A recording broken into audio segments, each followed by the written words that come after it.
Cinema ప్రేక్షకులు అత్యంత ఆసక్తిగా ఎదురుచూస్తున్న సినిమాలలో SSMB29 ఒకటి. ఇప్పటికే ఈ మూవీకి సంబంధించి ఎన్నో లీక్స్ బయటకు వచ్చాయి. డైరెక్టర్ రాజమౌళి ఫారెస్ట్ అడ్వెంచర్గా ఈ సినిమాను తీస్తున్నాడు. మహేష్ బాబు కొత్త లుక్ కనిపిస్తున్న ఈ చిత్రం మీద భారీ అంచనాలు నెలకొన్నాయి. ఈ సినిమాలో పృథ్వీరాజ్ సుకుమారన్, ప్రియాంక చోప్రా కీలక పాత్రలు పోషిస్తున్నారు. SSMB29 చిత్ర షెడ్యూల్ ప్రస్తుతం ఒరిస్సాలో జరుగుతుంది. అక్కడే అటవీ ప్రాంతంలో 25 రోజుల షెడ్యూల్ ప్లాన్ చేశారు జక్కన్న. మహేష్ బాబు సహా కొందరు ఆర్టిస్టులపై కీలక సన్నివేశాల చిత్రీకరణ జరుగుతుంది. సెట్ నుంచి దాదాపు 13 సెకండ్ల వీడియో ప్రస్తుతం సోషల్ మీడియాలో వైరల్ అవుతుంది. SSMB29 లీక్స్ లో ఇది రెండోది. ఈ మధ్య హైదరాబాద్ లో వేస్తున్న సెట్ ఫోటోలు కూడా ఇలాగే లీక్ అయ్యాయి. ఈ చిత్రానికి గరుడ అనే టైటిల్ పెట్టాలని చూస్తున్నారట. SSMB29 తర్వాతి షెడ్యూల్ కోసం కాశీ సెట్ వేస్తున్నారు మేకర్స్. అత్యంత భారీగా ఈ సెట్ నిర్మాణం జరుగుతుంది. అక్కడే మేజర్ పార్ట్ షూట్ ప్లాన్ చేస్తున్నాడు దర్శకధీరుడు. దీని ఫోటోలు లీక్ అవ్వడం కూడా చర్చనీయాంశమైంది. ముందుగా ఫిక్స్ చేసిన కొన్ని రియల్ లొకేషన్లను పక్కన పెట్టి హైదరాబాద్లో ప్రత్యేకంగా సెట్స్ వేసి షూటింగ్ పూర్తి చేయాలని ప్లాన్ చేస్తున్నట్లు తెలుస్తుంది. ఈ నిర్ణయం వల్ల లీక్ సమస్యను కంట్రోల్ చేయడంతో పాటు భారీ వ్యయాన్ని కూడా తగ్గించుకోవచ్చని రాజమౌళి భావిస్తున్నట్లు సమాచారం.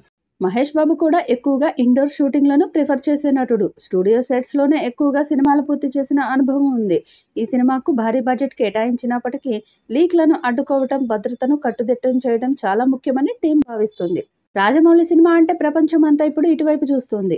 చాలా ఏళ్ల తర్వాత అభిమానులు ఎదురు చూస్తున్న కాంబినేషన్గా మహేష్ బాబుతో మూవీ చేస్తున్నాడు. ఈ సినిమా ఓపెనింగ్ నుంచి ఆర్టిస్టులు, టెక్నీషియన్స్ వరకు అంతా సీక్రెట్గానే మెయింటైన్ చేస్తున్నాడు జక్కన్న. అయితే ఆ సీక్రెట్ అంతా కేవలం హైదరాబాద్కే పరిమితమైంది. ప్రస్తుతం ఒడిశాలో ఓ షెడ్యూల్ చిత్రీకరణ చేస్తున్నారు. ఈ షెడ్యూల్ కోసం వేసిన సెట్స్లో పాటు మహేష్ బాబు, ఇతర ఆర్టిస్టులు కలిసి నటిస్తున్న సీన్స్ లీక్ అయ్యాయి. ఫస్ట్ డే సెట్ లీక్ అయితే నెక్స్ట్ డే సీన్ లీక్ అయింది. దీంతో ఆ సెట్స్లో అసలు భద్రతే లేదన్నది తేలిపోయింది. బాహుబలి RRR తీస్తున్నప్పుడు కూడా ఈ సమస్యలు వచ్చాయి. కానీ తను చాలా ఎక్కువ సీక్రెట్ అనుకుంటున్న Mahesh Babu movie shooting spot leak కావడంతో షాక్ అయ్యాడు రాజమౌళి. అందుకే 3 అంచెల నిర్ణయం తీసుకున్నాడు. ఈ సినిమాను 1000 కోట్లతో తీస్తున్నట్లు సమాచారం. దాంతో ఈ చిత్రం మీద భారీ అంచనాలు నెలకొన్నాయి. ఈ చిత్రాన్ని 2027లో విడుదల చేసేందుకు సన్నాహాలు చేస్తున్నారు. మరి ఈ చిత్రం ఎలాంటి రికార్డ్స్ క్రియేట్ చేస్తుందో చూడాలి. ఈ వీడియోపై మీ అభిప్రాయాన్ని కామెంట్ బాక్స్లో తెలియజేయండి. ఈ వీడియో మీకు నచ్చితే లైక్ చేయండి, షేర్ చేయండి, కామెంట్ చేయండి. మరిన్ని అప్డేట్స్ కోసం మన ఛానల్ని సబ్స్క్రైబ్ చేసుకోండి. అలాగే పక్కనే ఉన్న గంట సింబల్ని గట్టిగా కొట్టండి.